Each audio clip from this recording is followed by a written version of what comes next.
meat lovers chili. In my chili pot, I have a large onion and some chilies, a Fresno and a green chili, any chilies you like, at any heat level you prefer. And I've cooked those down a bit, sweat them out in some olive oil. And I'm stirring in the garlic at the end so we don't bitter it. And we're gonna start by melting in andouille or cooking out pepperoni or chopped soppressata. Andouille is a salami paste. Each one of the packages will probably be about 6 ounces. So I would put in half of that, or 3 ounces, and it is paste. It literally melts into the pot. So you can stop there and start adding the ground beef, which we're gonna spice together in a minute. I'm going to do all of them.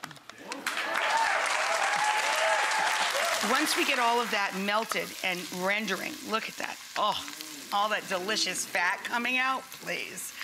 We're gonna add in our ground beef. So I'm gonna season it with a little oregano because it's an Italian style chili, a little smoked paprika, and a little bit of cumin because it is a chili. You can pick a singular chili pepper, right? That's ground, that's mild to moderate heat, or you can just use, most people have chili powder blend. I like Gephardt's, and I'm gonna do a round palmful of chili powder. We're going to let that break down and break up a little. Then we can start working in this sweet Italian sausage. This is, again, with fennel. If your store doesn't have mild Italian sausage with fennel, just add fennel seed, of course, who cares? And these were 3 links, a little bit less than the amount of beef that we put in there. And we'll start to work this into the pot.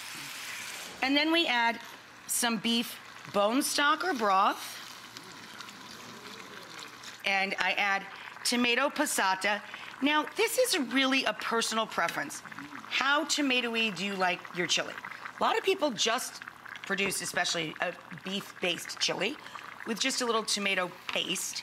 Passata is tomato puree from raw tomatoes. They don't cook this. Of course, you can use tomato sauce if you have it in the pantry, fine. If you wanted this to be smokier, you could use fire roast. And you can add a little or a lot. You really have to make that a personal thing. I added about a 1.5 cups to my pot. These are borlotti beans. These are little pink Italian style beans. You can add red beans, white beans, or these cute little pink guys if you want to bean it up. I like adding beans, especially to a dish that's as rich as this. It does give you more nutrition, more fiber. So I'm gonna let that bubble away and hang out. So now we're going to finish grating up our mozz. Now the bread, I'm infamous for burning bread. But if it's on the stove top, I tend to have a better record because I can see it and smell it, right? So if you have a gas stove, this works. Otherwise, you're gonna have to broil it. And that's where I get in trouble and set the bread on fire.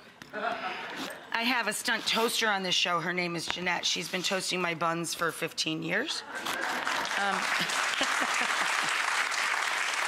But if you have a gas stove, this is what you do.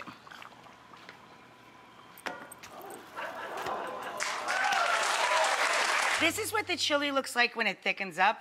Put the chili in a wide bowl and cover the top with mozzarella, and then cover that with anything, any lid, piece of tin foil. I make these little silicone lids, but whatever. And just let that hang for a minute, and the cheese will start to get melty on top of the chili. I know.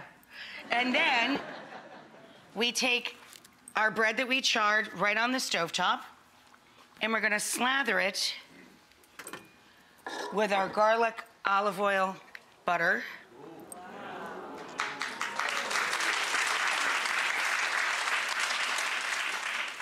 A little parsley. Oh, look, there's something green in the dish. Okay, so we take the lid off, and you can see how the cheese is getting all nice and gooey at the edges and starting to melt. And then we're gonna top that with a little bit of our basil.